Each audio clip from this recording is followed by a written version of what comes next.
All right, today we're going to be talking about a very important topic, which is a step-by-step guide in terms of like how do you go out there and approach product manager case studies, why it takes so long, and I think I brought along one of the best product managers I know that's tackled countless of product manager case studies himself when he was a part of the program. James, how you doing today, man? Good, good. Thanks for having me. 100%. So, James, why don't you go ahead and basically kind of like introduce yourself and talk about what's your background, how you got into products. Sure. Yeah, I actually started my career in finance at JP Morgan on the ops side, and eventually transitioning into more of a project management role on the Change the Bank initiative, which was actually, integrating new technologies to really give the organization an edge. And they've actually proven that out quite nicely right over the last decade or so, leading the space in mobile apps and such. But and then made my way into Morgan Stanley. Eventually caught the entrepreneurial bug and launched a startup, which ultimately failed, but helped me pivot my career into tech. I did a full stack boot camp at some point, and then eventually transitioned into a product manager role with a lot of help from you and Product Gym, right? I was an early alum there. Um, Happy to say a successful alum out of the program early on, and um, a lot of thanks to you to kick off my career. 100%. So right now, in terms of like case studies, a lot of people right now that are going through the job hunt, I mean, it's never fun to go ahead and do. Just considering how time consuming it is, it's really an opportunity cost. What do you think the biggest challenges are like in tackling a case study? Because in this market, we've always dealt with like a lot of people that wanted to transition into product management just because it's such an attractive title. But right now, you have a lot of just impacted product managers that were unfortunately impacted by the layoffs, and even they feel like product manager case studies are very difficult right now. So what do you think the biggest challenges are in tackling a product manager case study from the very get go? I think they're intentionally crafted to confuse you, right? They're generally quite vague, ambiguous, right? They're, I think we've discussed this previously, right? There's really no template out there for what the deliverable needs to look like. So from beginning to end, from the prompt being presented to what's expected of you, I think is quite big, right? Um, there's, forums out there that have tons of aspiring product managers or, you know, folks looking for the next or new opportunity um, that are can be secretive even about sharing this stuff because they feel like it takes away from their edge. And so I think from the prompt itself to the intention to the actual expected deliverable and the expectation there varies quite a bit. So I think it throws a lot of folks off. 100%. Like, what do you think some of the biggest myths are about product manager case studies?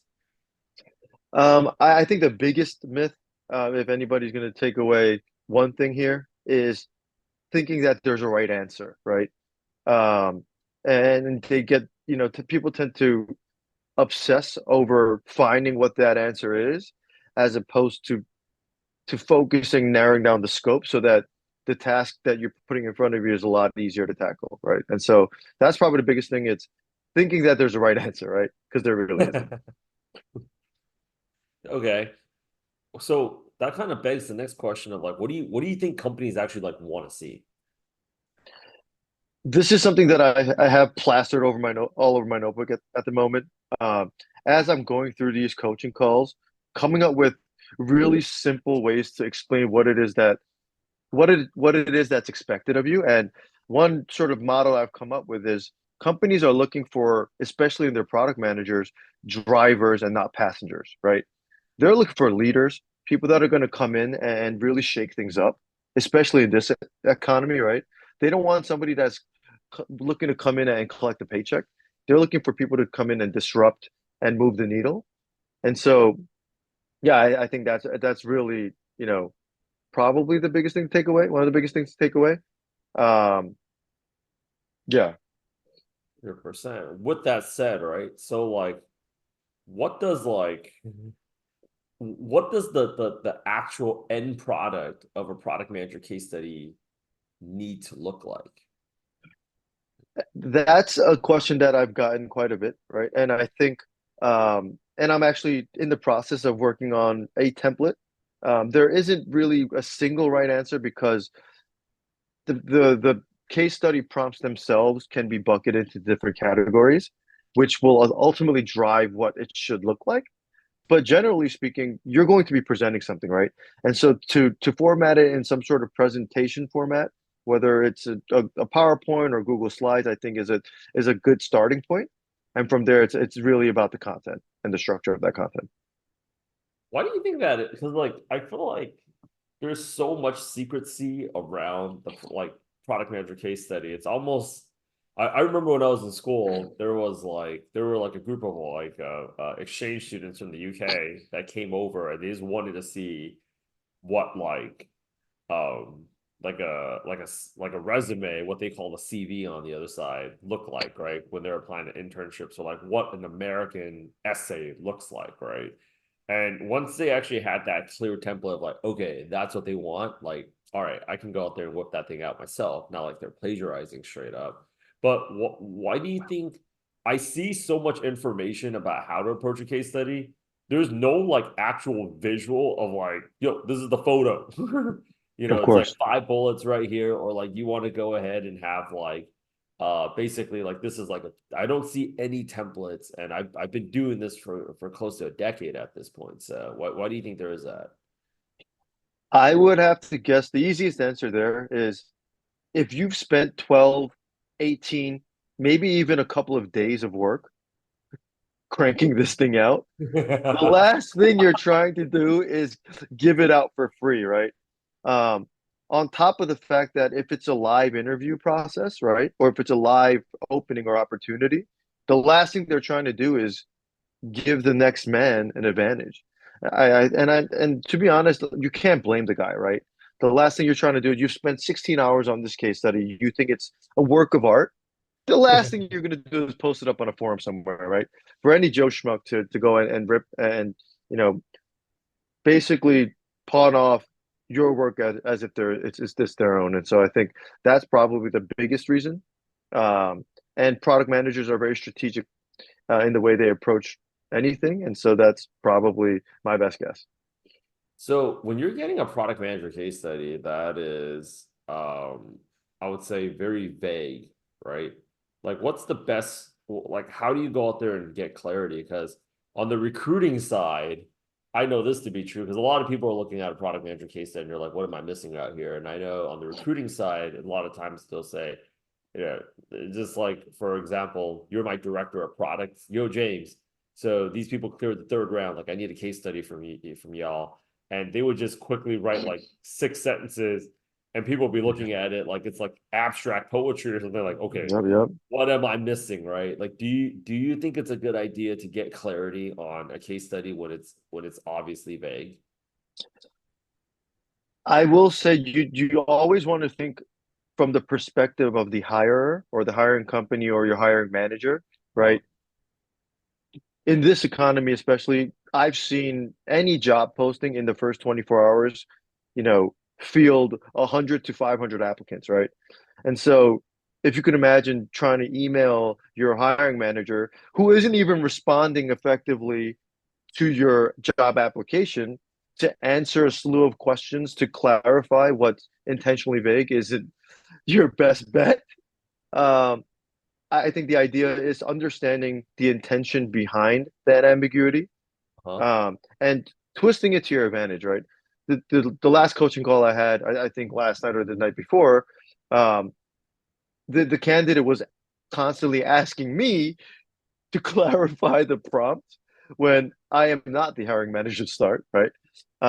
And so I sort of flipped the question back at her, and this is all going to be covered in the course, that I'm looking to launch shortly. But it's understanding the intent behind that ambiguity and looking for either a common thread or a theme that you could start to frame your response to the prompt around. And that's really step one, right? It's understanding that this is intentional, right? So don't kill yourself trying to figure out or trying to clarify intentional ambiguity. It's trying to flip that to your own advantage and understand that that ambiguity actually puts the ball in your court, right? And so it's on you to go and craft your response. And that actually allows you to be really creative in how you differentiate yourself from the rest of the candidate pool. And so for me, it's don't be overwhelmed by it.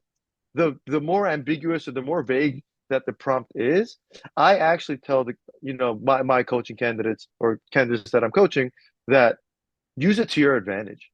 Understand that everybody else is likely freaking out, and you actually have a strategy to just punch the interviewer in the mouth, right? With your response. Figurative speaking, obviously. But Yeah.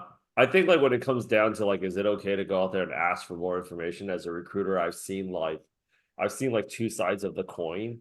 Obviously, it's just like there's sometimes the hiring team is really busy and they're just like, yeah, nice try, like go figure it out.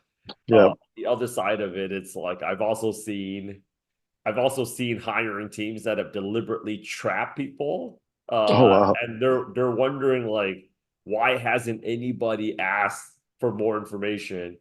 Mm, Like I've met so many people that would from New York that would interview for a company like Uber, and they'd fly out to San Francisco, and they're thinking to themselves like, yo, if you don't have enough information to go out there and actually execute something, you should be like, this was deliberately designed to be vague. And people are like, yeah, yeah, yeah, I've done this before. Like, I think I kind of know where I'm going with it. And it's just like, you sure, pal? Like, yeah, yeah, I gave you a carrot and you're like, yeah.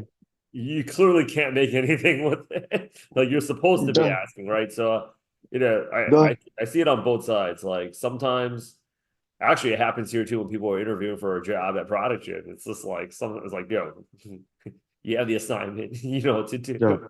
But sometimes I'm also waiting for people to reach out as well. no. I think that's a great point that you brought up. If the recruiter or the hiring manager offers the door, right? Mhm. And I think th to your point, it could go both ways. I think just understanding how lean teams are running at the moment, right? That's my general approach. But of course, if their intention, or if at the end of the prompt they're leading you into asking more questions, by all means, right? If the prompt is beyond vague, right? Feel free to fire off a question or two. The only thing I would urge candidates against is to bother the hiring manager ahead of your shot at an interview, right? And so just be mindful, right? Understand and product managers are expected to ask questions, right? Even through the interview process itself. So by no means am I trying to discourage people from asking questions, but I do think generally speaking, the idea is to tackle the problem that you're faced against, right? And um, we're not trying to solve real world problems, although we've discussed this before. Companies have been guilty of actually trying to pawn off free work through these case studies, which is shameful at the very least, right? But hopefully you're actually up against an organization that's actually trying to vet candidates in an honest and genuine way. And so, That I that mean, we've seen happens it too. all, right? We've just That seen it that all, right? yeah, that Frankly. happens too. I think whether you're choosing to ask questions or you're choosing to not ask questions, really the intention comes back to, as a product manager, you cannot be afraid. And I think Yep, that there's just exactly. so many people that are like, well, if I ask questions, like what questions should I ask?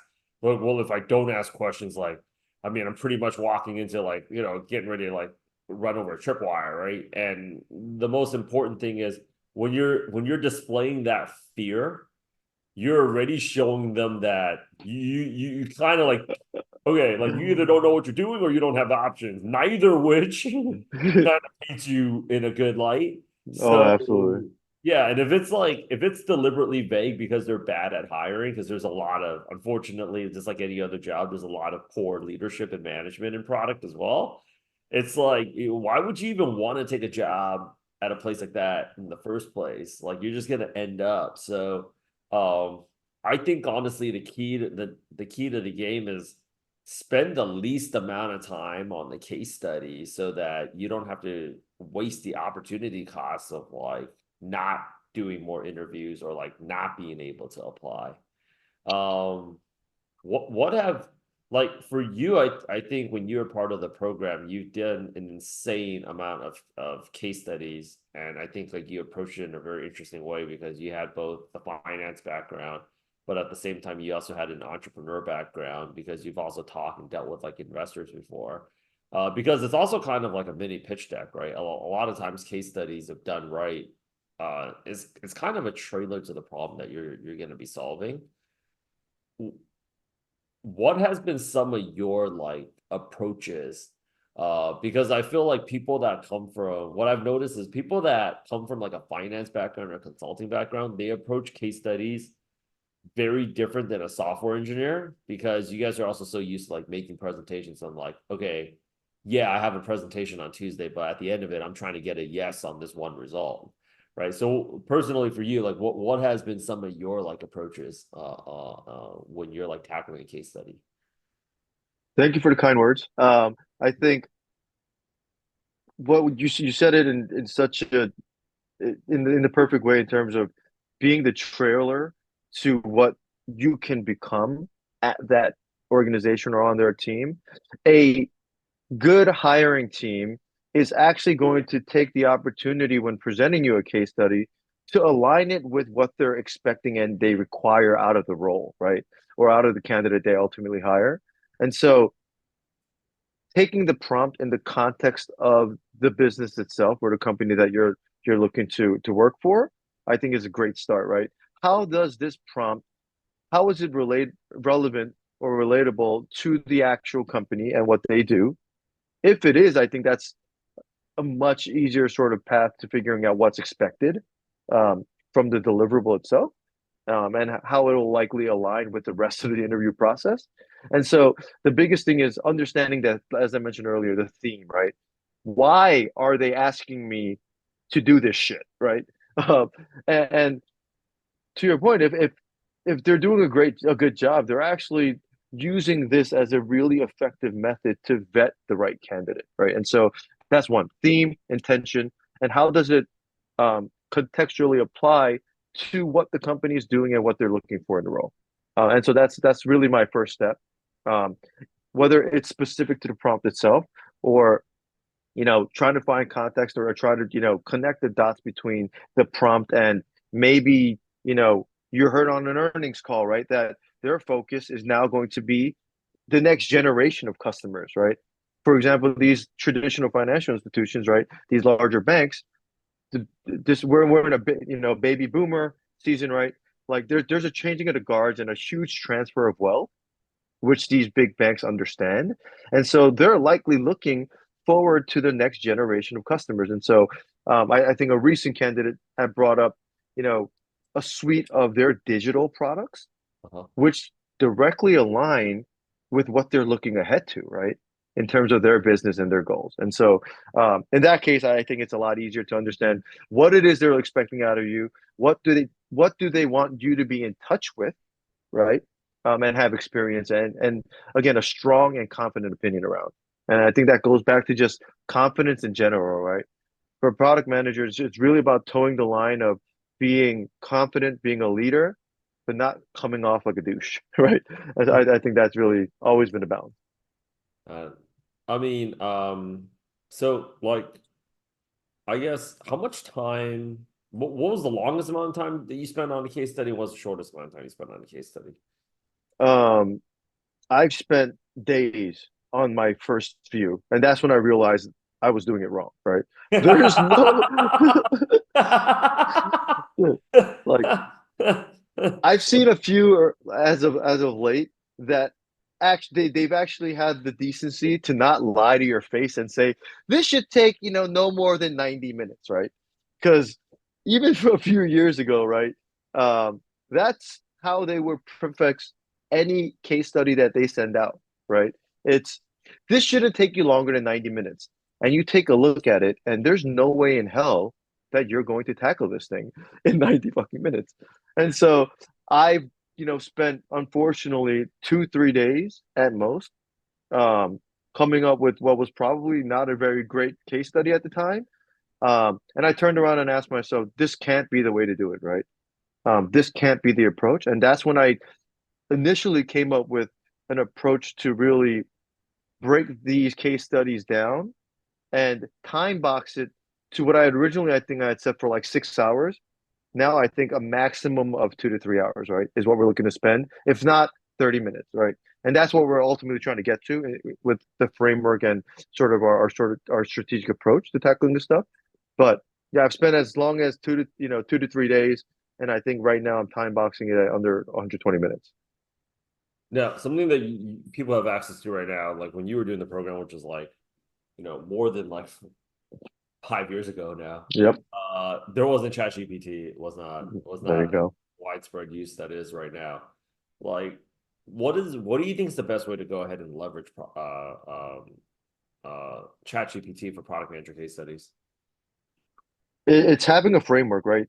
Um, if any of you all have used any of these GPTs or AI tools out there, um, they're great but very general, and so prompting and directing the conversation is really critical to getting a quality output.